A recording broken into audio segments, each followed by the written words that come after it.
সাজেক নামটি শুনলেই চোখে ভাসে মেঘেদের ওড়াউড়ি, পাহাড়ের চূড়ায় সূর্যোদয়ের সোনালি আভা আর দিগন্ত বিস্তৃত সবুজের সমারোহ।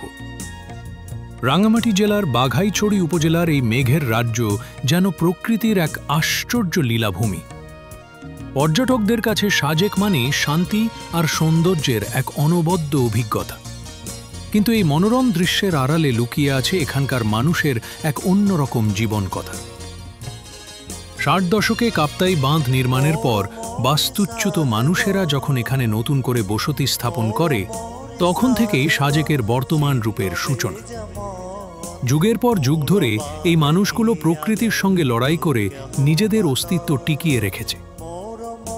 দুর্ভাগ্যজনকভাবে আজও সরকারি নথিতে সাজেক সংরক্ষিত বনাঞ্চল হিসেবেই লিপিবদ্ধ, যার কারণে এখানকার বাসিন্দাদের প্রায়শই নানা ধরনের হয়রানির শিকার হতে হয়। সাজেক পর্যটন কেন্দ্র হিসেবে জনপ্রিয়তা পাওয়ার আগে এখানকার মানুষজন শিক্ষা, স্বাস্থ্য এবং অন্যান্য আধুনিক সুযোগ সুবিধা থেকে প্রায় সম্পূর্ণ বঞ্চিত ছিল। ১৯৯৭ সালের শান্তি চুক্তির পর কিছু এনজিও এবং বিশেষ করে ২০১০ সালের পর যখন পর্যটকদের আনাগোনা বাড়ে, তখন থেকে সাজেকে আধুনিকতার ছোঁয়া লাগে। কিছু রাস্তাঘাট তৈরি হয়, বিদ্যুতের ব্যবস্থা হয় এবং যোগাযোগের ক্ষেত্রেও কিছুটা উন্নতি ঘটে। কিন্তু আজও এখানে একটি ভালো শিক্ষা প্রতিষ্ঠান বা হাসপাতাল গড়ে ওঠেনি। চিকিৎসা কিংবা শিক্ষার জন্য এখানকার মানুষকে পাড়ি দিতে হয় দীর্ঘ পথ, যা তাদের জীবনকে আরও কঠিন করে তোলে।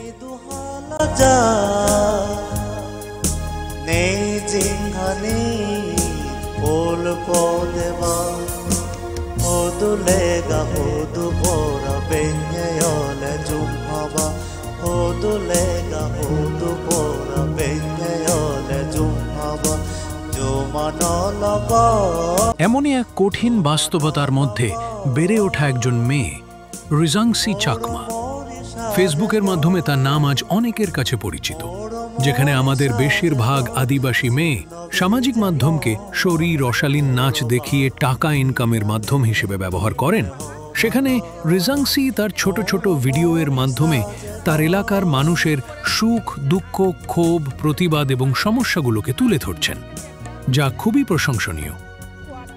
ওরা অনেক দূর থেকে এসে পানি নিতে প্রায় আধা ঘন্টার না কিন লাগবে। এই যে দেখুন, তুলি ভাড়া তুলি দিন তুলি। তার ভিডিওগুলো কেবল ব্যক্তিগত অনুভূতি নয়, বরং পুরো সাজেকবাসীর কণ্ঠস্বর। রিজাংসি আমাদের চোখে আঙুল দিয়ে দেখান সৌন্দর্যের আড়ালে লুকিয়ে থাকা সেই সব জীবনের গল্প যা আমরা প্রায়শই উপেক্ষা করে যাই। ঝাদিমাদি.com-এর পক্ষ থেকে আমরা রিজাংসি চাকমার এই সাহসী উদ্যোগকে সাধুবাদ জানাই। আসুন আমরা সবাই রিজাংসির পাশে দাঁড়াই, তার পোস্টগুলো শেয়ার করি, সমর্থন জানাই, যাতে সাজেকের মানুষের এই নীরব কান্না পুরো পৃথিবীর কাছে পৌঁছে যায়। কারণ সাজেকের সৌন্দর্য শুধু তার মেঘেদের মাঝে নয়, বরং এখানকার মানুষের জীবনযুদ্ধের প্রতিটি মুহূর্তের মধ্যেও নিহিত।